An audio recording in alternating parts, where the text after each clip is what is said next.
March is already upon us, which means Netflix is about to add a bunch of new stuff to the platform. In this video, we're going to talk about new releases like The Electric State, which stars Millie Bobby Brown, and a pretty awesome looking Chris Pratt. We've also got new comedy specials from Andrew Schulz and Bert Kreischer. Don't watch the special. It's not for people like you. I'll watch it twice.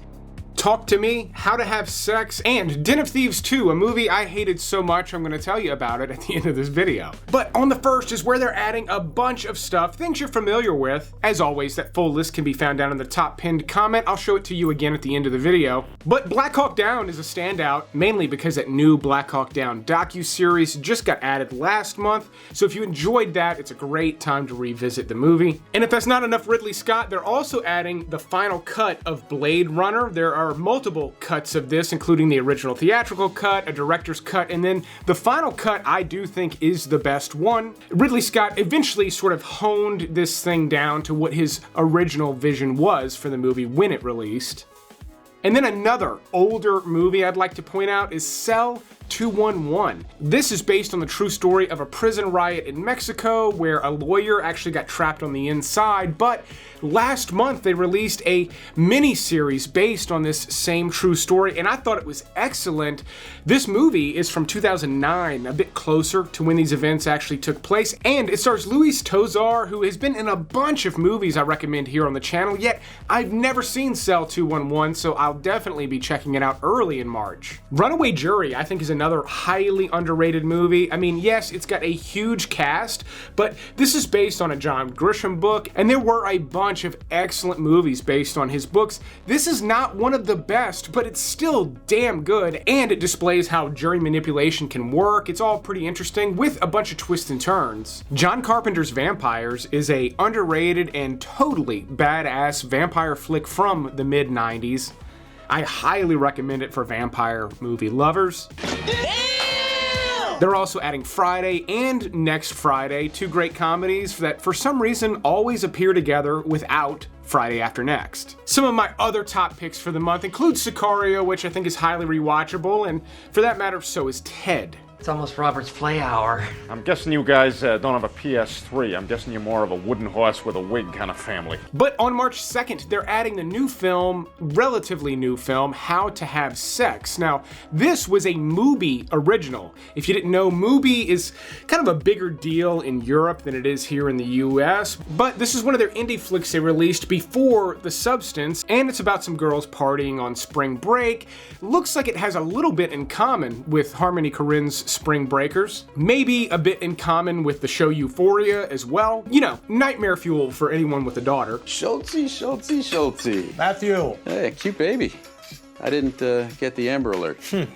Hey, Matt. How are you? Then on the 4th, Andrew Schulz Life gets added to Netflix. This is his brand new comedy special. If you didn't know, he was supposed to film this back in October or November, but he had Donald Trump on his podcast.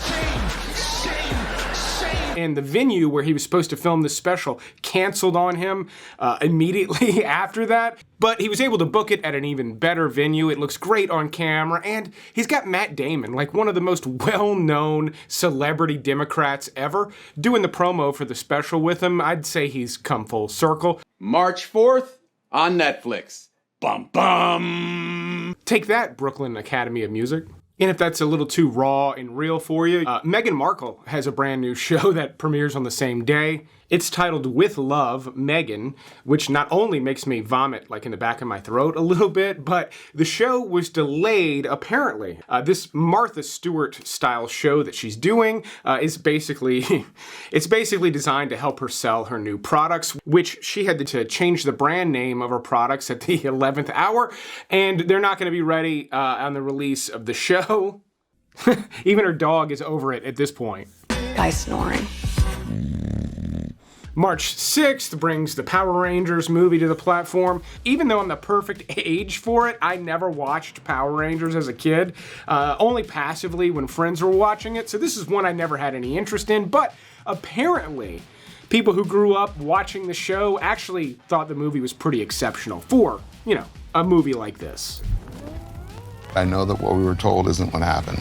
On the 7th, they're adding Chaos, The Manson Murders, which is another documentary about Charles Manson, but this one's presented by Errol Morris, who is a very famous documentarian. It doesn't say created by, so I'm not really sure what his involvement is here, but that's the one element that has me interested here. That and the fact that there is a lot more information about Manson and his connections to the CIA, things like that. Hopefully some of that is in this documentary and it's not just more of the same.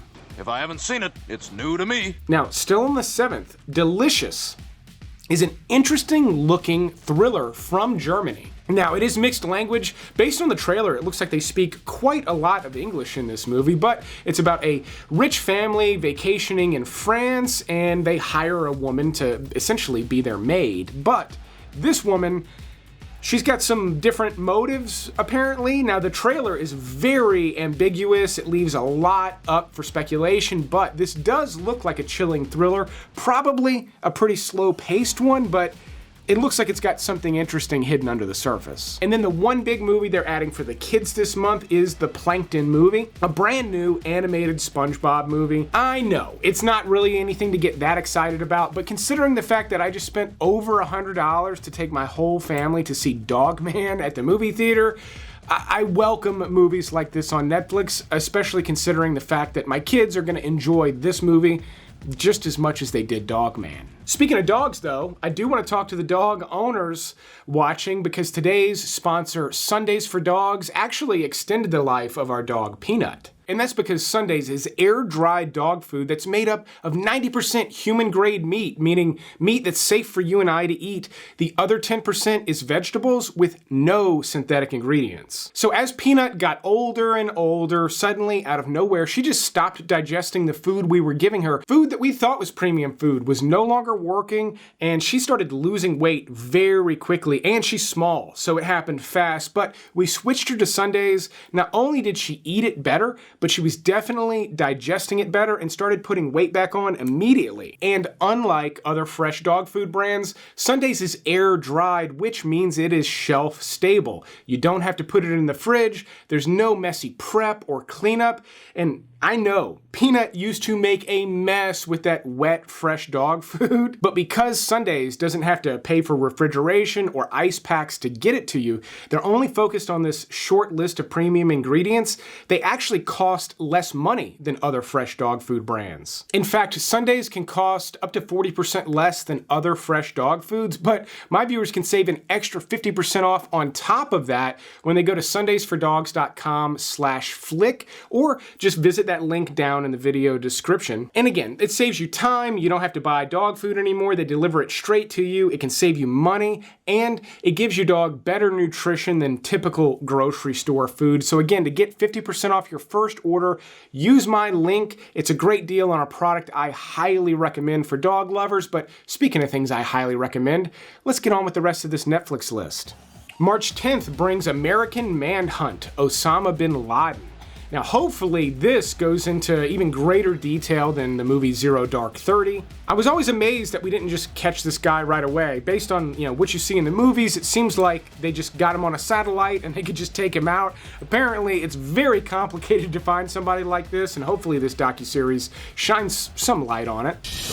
That's what I'm talking about. On the 12th, they're bringing back Everybody's Live with John Mulaney, which is a live talk show hosted by John Mulaney. I believe it originally was called Everybody's in LA. I remember trying to watch the first episode.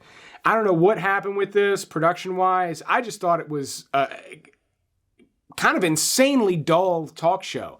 So I will not be watching it, but who knows? Maybe they figured it out. I'm actually a fan of John Mulaney, so this was actually kind of disappointing. On the same day, though, Temptation Island gets a new season. It's actually moving over to Netflix. I remember this was a show on Fox forever ago. It's actually bounced around to a couple of networks over the past 20 plus years. I think there's only 6 seasons deep. Big fans of Love is Blind. This is going to be an interesting show for you if you've never seen it. March 13th adds a dark sounding movie. It's titled Adolescence, and it's about a young boy who maybe supposedly accidentally murders a classmate. This is going to be a mini-series, and it stars Stephen Graham, who I think is just an incredible actor, highly underrated. You probably recognize him from Guy Ritchie's Snatch, but he's been doing some really great stuff lately, so his involvement is what's got me interested in this particular title. Get ready. You ready for what now?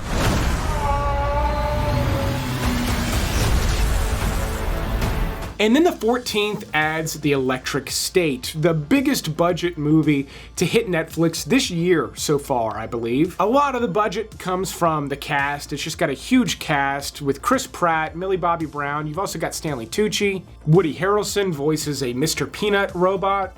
And I gotta say, the delivery of this movie has me way more interested than the concept. It takes place after this, robot uprising. All the robots have been put into this quarantine area. All interesting stuff. The look of the robots, I think, is actually really fantastic and unusual. But it does look like it goes for typical sort of soft-handed Netflix stuff. Millie Bobby Brown is essentially going into the electric state to find this robot that's like got the brain of her brother. Again, nothing about the story is really exciting me, but the production is. It looks like it's going to be a fun watch. I just wish there was a more compelling story at its core. Who knows? Maybe they'll kill it, but it looks fairly Netflixy right now. Clem, get us out of here! Hold on! Who throws a fridge? Son of a... If you like the idea of never running out of good movies to watch again, definitely consider clicking that subscribe button or the like, or even just leaving a comment. Not doing those things on YouTube nowadays increases the chance you'll never see me again. What is the name of that dreadful show he does? The Walking Dead Dead City, the new spin-off series, it actually gets added on the 17th. It was supposed to get added a couple of months ago, but they delayed it because they added the other Walking Dead spin-off series, so if you've been wanting to watch Dead City, wait for the 17th. On the 18th, Bert Kreischer returns with another comedy special he's doing with his shirt off again. And again, if that's not for you, there's an artsy film starring Saoirse Ronan. I think I almost nailed the way you say her name, almost. Saoirse, it's perfect. Saoirse like an Arsha. Stop it. Get some help. Anyway, it's titled The Outrun. It's about a young woman with a troubled past who moves back to Scotland after years of kind of living a wild life in England. Typical feely kind of indie stuff, but it's fairly high rated and is supposedly pretty exceptional. Then on the 19th, Twister, Caught in the Storm is another documentary. This is the true story of one of the deadliest tornadoes in American history. And based on the trailer, it looks like the documentary not only features some incredible footage of the storm, but also a handful of really harrowing stories. There are 200 people down there, including the President of the United States. Did anything unusual happen? Other than my boss dying? Other than that, yes. On the 20th, they're adding The Residence, which is a murder mystery series, kind of a comedy that takes place in the White House. And it's from the same creators as Bridgerton, but looks like it has a fairly different tone. But I would imagine fans of Bridgerton and or Only Murderers in the Building should get a kick out of this show. On the same day, though, they're adding Den of Thieves 2, which I cannot remember the last time I was this disappointed in a movie. Now, I'll admit, Den of Thieves is not a masterpiece, but it is kind of a wild, enjoyable action movie. It's kind of a love letter to Michael Mann's Heat in a lot of ways, but also just has a lot of fun heist elements. The sequel has none of that. It's insanely slow-paced for almost 2 hours before they actually pull up the heist, and then once you finally get to the heist that you've been building up to the entire time in Den of Thieves 2, it's all silent. There's one interesting part of the actual heist, maybe two interesting parts, but most of it is just them creeping around in the dark. They basically almost botch the heist, and then they have to get away in a car chase that doesn't make a whole lot of sense to begin with, and it's shot really poorly, like shot at distance with drones. Doesn't feel like they're going fast. The twist you can see coming a mile away. Like, everything is wrong with this movie. It's over 2 hours of almost nothing. It's not awful. Like, I can't point to a lot of things in this movie that are terrible. It is just one of the lamest attempts at an action or heist movie I've ever seen. And I gotta say, I've watched a lot of really bad ones. That's kind of what I do. So feel free to skip it or, waste 2 hours and 20 minutes of your life. We'll never get that time back. March 26th brings a new game show titled $1 Million Secret. This looks kind of like a competition show with like a murder mystery angle kind of mixed in, but instead of murder, one person finds $1 million in their room and they have to be able to keep it a secret in order to win it. But as other contestants are winning the various competitions, they're getting clues to figure out who it is. So it's got kind of a murder mystery vibe without being dark and macabre. So I'm actually hoping this is something I can watch with my whole family. But on the 28th, it was a runaway hit of a horror movie just 2 years ago, and it was directed by a couple of fellow YouTubers. Oh my god.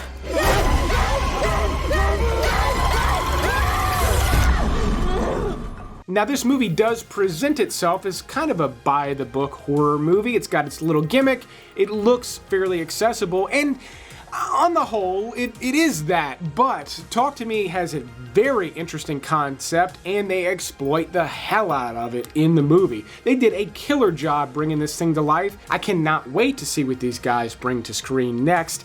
Do not misunderstand me. I'm not saying Talk to Me is a masterpiece of horror, but it is one hell of a debut from, again, a couple of YouTubers that, again, I think killed it. I think they did way better than Hollywood has been doing with horror movies like this. So if you're a fan of the genre, strap in for something that is just really fresh with Talk to Me. But here is everything leaving Netflix in the month of March. If you're new to the channel, welcome, but the date I'm showing you is the date it's gone, so make sure you watch it prior to that date. I have put some titles in bold. These are titles I've just recommended pretty strongly here on the channel recently. Don't forget to check out the Sundays link down in the video description, but I'll keep making these videos as long as y'all keep watching them. Thanks for checking out this Netflix episode, and you'll see me on the next one.